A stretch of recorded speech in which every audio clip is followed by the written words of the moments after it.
My topic this evening, when I saw it in the email, I almost passed out. The young man, he asked me how. I said, keep a journal. He said, a diary? Hit the gym. Hit the gym of emotions. Know yourself. I know I had a bad day. I need to comprehend. I need to understand all of that. But then regulate. I walk in the house. I'm like, Assalamualaikum. What's up, y'all? Emotional fitness. You in the house, you driving. Wifey's right next to you. You having a whole dialogue in your head. You even smiling like, and she's like, can I be a part of that? Like, and I just told my wife, look at this topic. She looked at the topic, she started cracking up. I said, how did they give me this topic and what am I supposed to say? She said, you figure it out. I'm going to be watching you.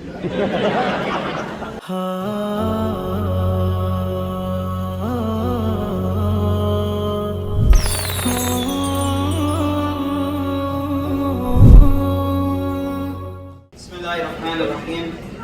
Alhamdulillahi Rabbil Alameen. Wassalatu wassalam ala Sayyidina wa Nabiyyina wa Maulana Muhammad wa ala alihi wa sahbihi wa sallam. اللهم إنا نسألك حبك وحب من يحبك وحب عمل يقربنا إلى حبك يا أرحم الراحمين.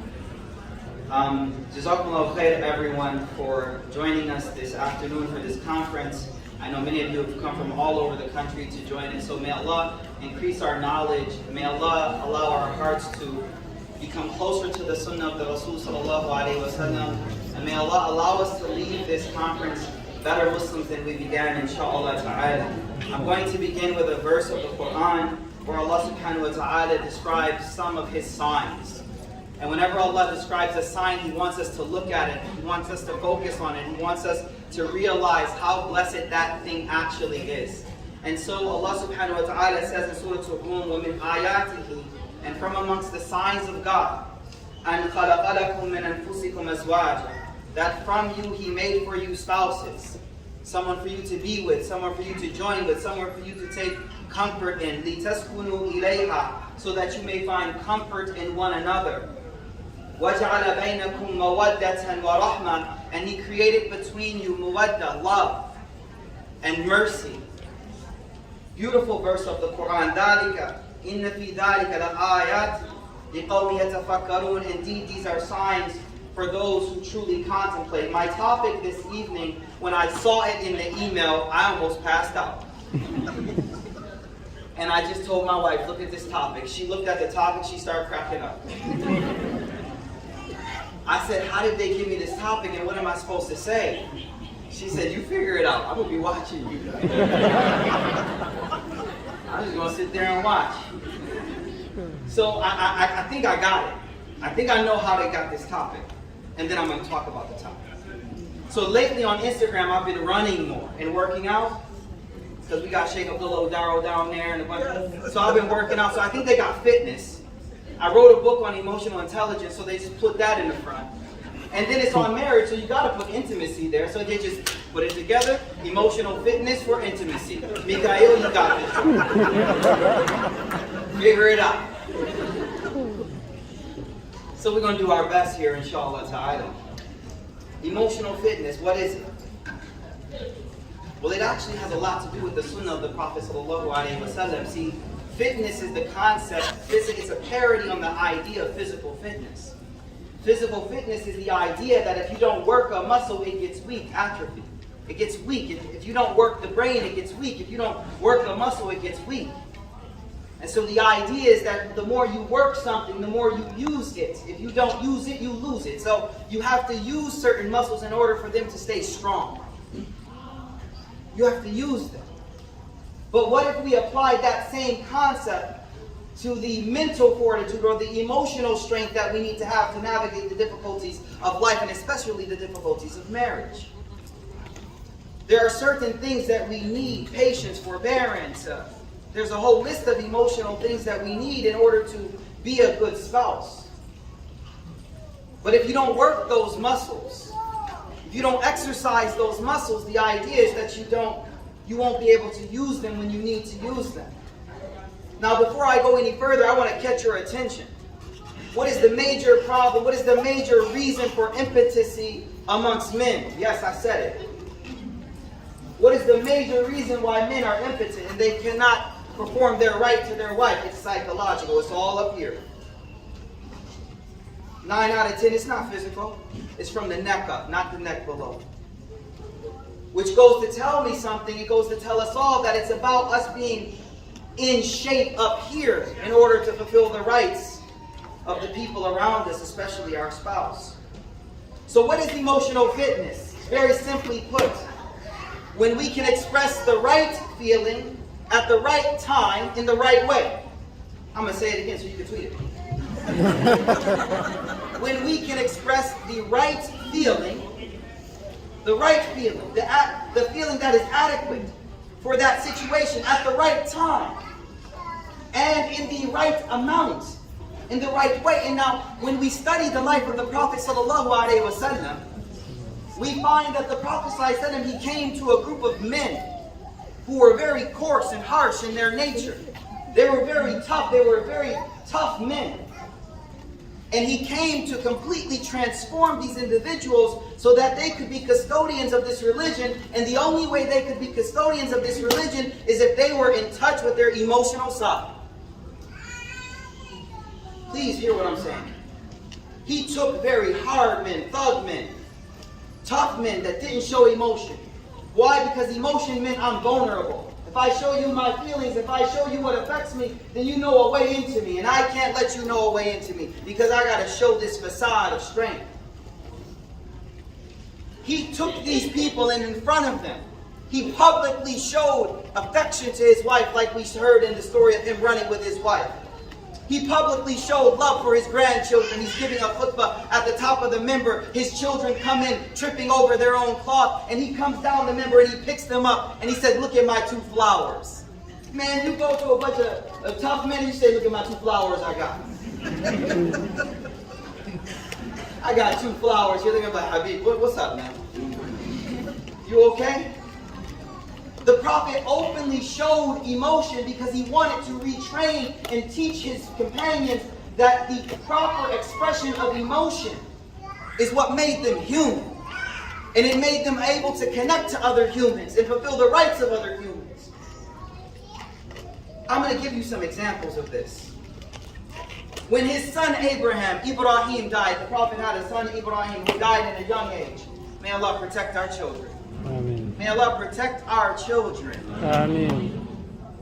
He had a son that died at a young age. He went to the wet nurse house who was taking care of this son. And they told him to come quickly, come and see your son. He seems to be having difficulty breathing. So the Prophet ﷺ comes, and of course he doesn't come alone, but some of the companions come with him. Namely, Abdurrahman bin Auf radiallahu ta'ala an is one of the companions who came with him. The Prophet ﷺ, he's picking up his young toddler son who clearly is leaving the world. He's passing away. And the Prophet ﷺ begins to cry. He begins to cry. Now for me and you, it's a normal thing, adi, nothing big. But you have to understand the society that he lived was a society that they would bury their own daughters alive. And bury the pain inside with it. So he begins to cry. And as he cried, Abdurrahman, he said, and you too? What is this? And here's where we're going to get into becoming an emotionally fit person. I'm going to come back to this story, but I want you to write this down. There are 5 things you need to be emotionally fit. I mean, if you want to hit the gym of emotions, I got 5 exercises for you. Now, you know how beautiful this analogy is? When the Prophet ﷺ asked, who is the strongest man amongst you? Who is the strongest man? Physically fit. The first thing you would think is the one who bench presses the most. So he says, who's the strongest man? They said, the one who could slam another man down. The Prophet said, no. Strength is emotional. He said, no, the strongest one is the one who controls anger when it comes. What we're seeing there is the correlation between physical fitness and emotional fitness. And in fact, the Prophet prioritizing emotional fitness. This is heavy. So there are 5 exercises we're going to do. The number 1 thing that in this kit of building your emotional fitness is going to be attention. Giving attention to yourself. Giving attention to how you feel. Whatever you give attention to grows.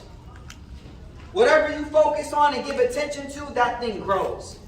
And unfortunately, a lot of us don't give attention to our own feelings enough. We don't focus on our own heart and what we're feeling. So the Prophet ﷺ had to teach these men. He had to teach these men. And if the brothers are like, why are you focusing on us so much? Well, I can't help it. Because when the Prophet came, there were a group of men that could not express emotions. And I kid you not, I was in New York City last week, and I gave a talk on emotional intelligence. And a young man, the age of 17 years old, he asked me a question at the end. You know what he says? He said, Sheikh, I hear everything you're saying, but don't we have to just be tough and strong? I said, man, you missed it again. I said, no, you don't always have to fake in front like you're strong. The Prophet cried when his son died. He cried in front of men who didn't cry. And then when they asked what the crying was, and now I bring you from attention to the next one. The word is aware. Just remember the word aware. Someone says, what did Mikhail talk about? Say aware. The A is for attention. What is the W for? Word bank. Word bank, which is build the ability to say or know how you feel. Some of the psychologists, they say if you can't name it, you can't tame it. You can't name it, you can't tame it. You need to name how are you feeling right now. If I ask most of the men, they're good, okay, that's it. Tired. Because we all tired all the time, right? 5 emotions, that's all we got. Build that emotional word bank. And here's the thing when it comes to words, because words define things. Words give definition to things. So when the Prophet was asked, let's go back to that hadith where he was crying when he was holding his own infant in his hand. He was crying, but he didn't say sadness. He said mercy. This is mercy. You don't understand. See, many of the emotions that we experience have been given a negative light to us. Men don't cry, we're strong. I know a man that cried, his name was Muhammad ﷺ. And he had no problem showing emotion. But notice how he named it something that did not have a negative connotation, but something that had a positive meaning. Abdurrahman said, what is that coming down your face? He said, this is mercy. What am I focusing on here? I want us all, as the brothers in this room, I want us to understand that everything we're talking about attaching and connecting to your emotions, this is not some just Western, American, whatever, psychological. This is your sunnah of your Prophet ﷺ. And it will affect your ability to be intimate with anyone. If you can't connect to yourself, you can't connect to anyone else intimately. Because you don't know who you are. So the problem with intimacy, and here's where I think we need to understand. In our religion, intimacy is not a bad thing. It's a great ibadah. And in fact, side note here, one of the things, I think one of the reasons why Christians have a hard time understanding Muhammad ﷺ is because in Christianity, sexuality is demonized. Because the woman is evil. Let me explain. What's the best, highest rank you can reach in Catholicism? What position can you have? You can be a priest or a nun. And what vow do you take? Celibacy, because sexuality is evil. Prophet ﷺ was like, hold up, no. The Prophet ﷺ said, if you are intimate with your wife, you get a reward. Or your husband, you get a reward. This is the act of ibadah. Now here's the deal. Here's where it gets touchy. I'm going to have to be like Imam here. Walk that tightrope. You know what I mean? Don't get too casual up here. Hear me out. We all have a responsibility. I to my wife to me. Now, we don't talk about rights. Ustada, she said, if you ever start saying, well, the law says you owe me this, we at a bad place. Y'all heard her when she said that, right? So if I'm ever approaching my wife and saying, honey, the law says, It's a bad sign. So I wanted to preface what I'm about to say with that statement. The Prophet taught, and we are adults here, the Prophet taught intimacy before intimacy, foreplay. He taught that. That's his sunnah. Because there's an emotional bond. He said, don't be like dogs. Be humans that are emotionally bonded to one another. So the point I'm trying to make is that we have rights that we must fulfill of each other. One of the reasons we marry is to protect our chastity. Because we believe in Allah and we can't commit fornication. Now here's the deal. You ever had a headache? Oh, y'all ain't get it. They ain't get it. They ain't get it. If you're not married, you shouldn't get it. But if you're married in the room, then you know what a headache means. Oh, my wife is here. Oh my God. Wallahi, I didn't know she was here. But as I scanned the room, my eye, bam, right there. My whole flow got messed up. Let me try this again. Do y'all know what a headache means? Do I have to spell it out? Let me spell it out. Sometimes you don't feel like being intimate. And you know what? Spouses should understand that. Yes, of course, come on. They should understand that. But there are some times where I, as the male, I'm going to use men, may not feel like being intimate. But guess what? My wife has a right. My wife has a desire. And I have the emotional fortitude and fitness to overcome my feeling right now. Hold on, let me connect it. Do we do ibadah based on feeling? No, we don't. Some days you want to pray, some days you don't want to pray. But you pray every day, right? Well, if we take this act as an act of ibadah as well, then it also applies that emotions should be controlled. Now, don't get me wrong, we aren't this Jewish type of dry relationship. No, the Prophet didn't teach that. But I'm teaching you on a deeper level here where emotional fitness comes in. I had a horrible day today at work. Bob was on my head about something. Mike down in HR getting on my block on my case over this and that. And I walk home and my wife says, hey, what's going on? How you feeling? And I'm not feeling really good. But if I'm emotionally fit, I say, I'm feeling great. How you feeling? Just give me a wifey. If I say go too far, just make something. Do you understand where emotional fitness comes into this equation? There are times I have to feel a right of my wife. But I had a bad day at work today. I began today saying that male impetus primary reason is a psychological thing. Has nothing to do with the fit. You in the gym working out. Yeah, you good, you good. But you still having issues. Because you ain't fit here. And I'm trying to tell you, the Prophet told you to connect to yourself so that you have a well-balanced mind. And you could do it. Let me give an example. Everyone always quotes Umar ibn Khattab as the ideal man, radiallahu anhu. Umar. The moment I start talking this, everyone immediately like, Sheikh, what about Umar? I'm like, see? Y'all misunderstood Umar radiallahu anhu. I have a narration here where Umar ibn Khattab radiallahu ta'ala anhu, he says to the men, when you are at home, you need to play around like a child. And then when you go out, be that lion that you want to be. Unfortunately, some of us become lions when we come in the house. And that ain't even funny. You want to flex all that strength in the house. Big man. Umar ibn Khattab said, when you're in the house, be a child. Play around, play tag, wrestle, do whatever. Be a kid at home. Amazing. He said, do things together.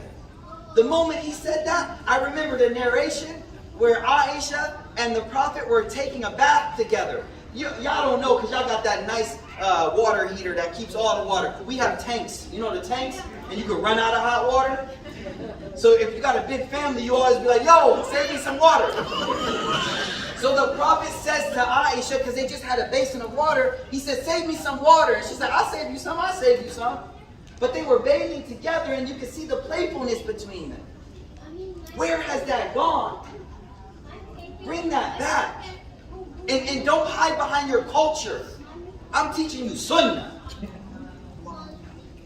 Don't hide behind your culture. When that young 17-year-old came up to me, I said, can I guess what country your parents are from? And I ain't gonna say it. Wallahi, yo.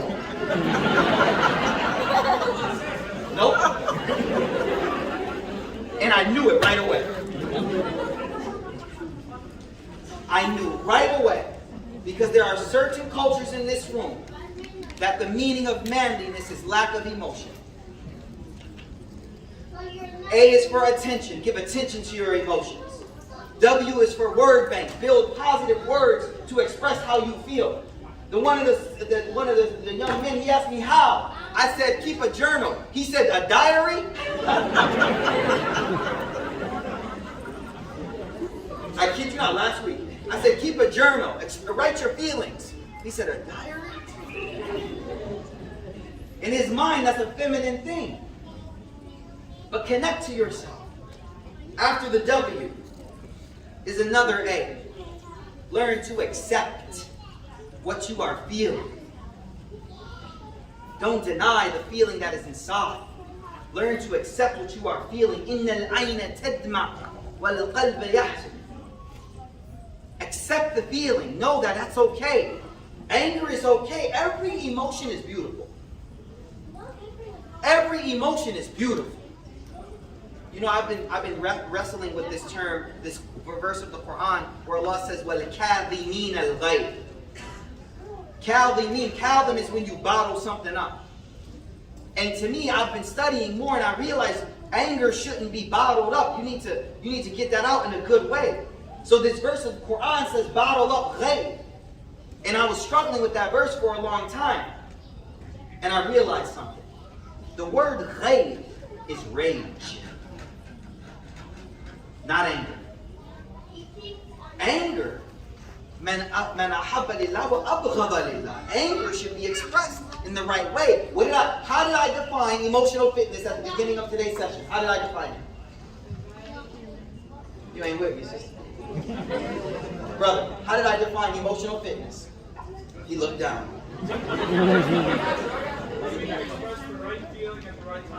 That's a keeper. That's your husband? Keeper. Right feeling, right time, right way. Imam Ghazali says we are not trying to remove emotions, we are trying to put them in the right way. You are not trying to remove emotions, you are trying to direct them in the right way. That is emotional fitness.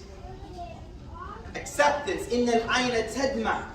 The Prophet ﷺ was crying and he said it's okay to cry. Wal qalbu yahzan. This is the Prophet's words, alayhi salam. He says, and the heart hurts. That's acceptance, that's recognition that you hurt. What's next? The word is aware. What's the R stand for? Regulate. An emotionally fit person is not run by their emotions, they run their emotions. They feel them. وَلَا نَقُولُ إِلَّا مَا يَرْضَى رَبَّنَا. The hadith says, the eye will cry, the heart will hurt, but the lips will only say what God pleases God. What that means is I recognize the feeling. I know how I feel. When I get off of work and I'm in the car before I come in the house, and I got to meet wifey and I got 3 kids, I know I had a bad day. I need to comprehend. I need to understand all of that. But then regulate. I walk in the house, I'm like, Assalamu alaikum. What's up, y'all? They think today was a great day. They don't know. Emotional fitness. And then last but not least, what's the E stand for? There you go. Expression. Expression, expression, expression. That means you need to express what you feel. You need to speak it. You need to vocalize it. A lot of us, we drive around and we all up in our head. Don't look to your spouse. I already see it. I already see it. Look up at me, please. We all up in here. You in the high, you driving. Wifey's right next to you. You having a whole dialogue in your head. You even smiling like, and she's like, can I be a part of that? Like, can I be? That's how I look. Dang. I was just looking at the expert, mashallah. No, seriously, do you understand? Do you understand what I'm saying about this point of expression? A lot of us keep it bottled up. We don't talk to the ones who are there to talk to. Our wife, our spouse, our husband is there. that person wants to experience you on a deeper, intimate level. Intimacy is about you being completely vulnerable and allowing them to share in every aspect of who you are. And every aspect of who you are is not just physical, but it's emotionally and mental. The greatest intimacy is the intimacy that has the emotional connection there. Yes. The greatest intimacy is the intimacy where emotion is there. That's it right there, brothers and sisters. Become emotionally fit. Hit the gym. But hit the gym of emotions. Know yourself. Know yourself. And connect to your spouse in an intimate level like you've never connected before. Assalamu alaikum wa rahmatullahi wa barakatuh.